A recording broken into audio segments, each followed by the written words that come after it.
Jubilee of the Synodal Teams and Participatory Bodies, Holy Mass, homily by His Holiness Pope Leo XIV, St. Peter's Basilica. This was the 30th Sunday in Ordinary Time, October 26, 2025. Brothers and sisters, as we celebrate the Jubilee of the Synodal Teams and Participatory Bodies, we are invited to contemplate and rediscover the mystery of the Church. She's not merely a religious institution, nor is she simply identified with hierarchies and structures. The Second Vatican Council reminds us that the Church is the visible side of the union between God and humanity, where God intends to bring us all together into one family of brothers and sisters and make us His people, a people made up of beloved children, all united in the one embrace of His love. Contemplating the mystery of ecclesial communion generated and preserved by the Holy Spirit, we can also understand the meaning of synodal teams and participatory bodies. They express what occurs within the Church, where relationships do not respond to the logic of power, but to that of love. The former, to recall a constant warning from Pope Francis, is a worldly, in quotes, logic. Conversely, in the Christian community, primacy belongs to the spiritual life, which reveals to us that we are all children of God, brothers and sisters, called to serve one another. The supreme role in the Church is love. No one is called to dominate. All are called to serve. No one should impose his or her own ideas. We must all listen to one another. No one is excluded. We are all called to participate. No one possesses the whole truth. We must all humbly seek it and seek it together. Their very word, together, in quotes, expresses the call to communion in the Church. Pope Francis reminded us of this in his final message of Lent, quote, to journey together. The Church is called to walk together, to be synodal. Christians are called to walk at the side of others and never as alone travelers. The Holy Spirit impels us not to remain self-absorbed, but to leave ourselves behind and keep walking towards God and our brothers and sisters. Journeying together means consolidating the unity grounded in our common dignity as children of God, end quote. That's from Pope Francis' message for Lent, February 25th, 2025. Walking together. This is apparently what the two characters neglect to do in the parable we have just heard in the Gospel. Both the Pharisee and the tax collector go up to the temple to pray. We could say that they go up together, in quotes, or at least they find themselves together in the sacred place. Yet, they are divided. There's no communication between them. Both take the same path, but they do not walk together. Both are in the temple, but one takes the first place and the other remains behind. Both pray to the Father, but without being brothers and without having anything in common. This division depends above all on the Pharisee's attitude. His prayer, though seemingly addressed to God, is only a mirror in which he looks at, justifies, and praises himself. St. Augustine writes, he, quote, went up to pray.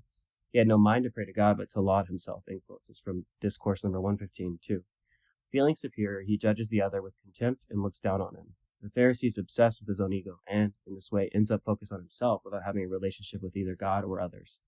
Brothers and sisters, this can also happen in the Christian community.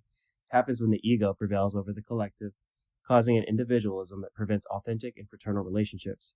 It also occurs when the claim to be better than others, as the Pharisee does with the tax collector, creates division and turns the community into a judgmental and exclusionary place, where one leverages one's role to exert power rather than to serve. We should, however, focus our attention on the tax collector. With the same humility that he showed, we too must recognize within the Church that we are all in need of God and of one another, which leads us to practice reciprocal love, listen to each other, and enjoy walking together. It's based on the knowledge that Christ belongs to those who are humble, not to those who elevate themselves above the flock. There's referencing St. Clement of Rome's letter to the Corinthians, chapter 16. The synodal teams and participatory bodies are an image of this Church that lives in communion. Please trust me when I tell you that by listening to the Spirit in dialogue, fraternity, and parousia, you will help us to understand that prior to any differences, we're called in the Church to walk together in the pursuit of God.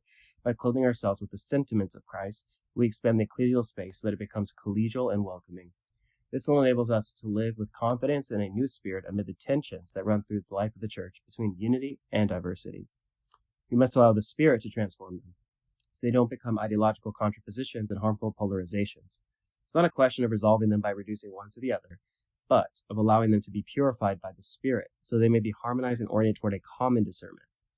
As bodies, you know that ecclesial discernment requires, quote, interior freedom, humility, prayer, mutual trust, and openness to the new, and a surrender to the will of God.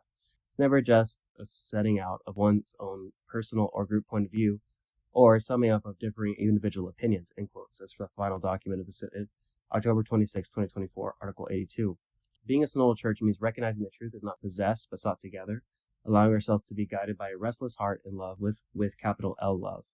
Dear friends, we must dream of and build a more humble church, a church that does not stand upright like the Pharisee, triumphant and inflated with pride, but bends down to wash the feet of humanity.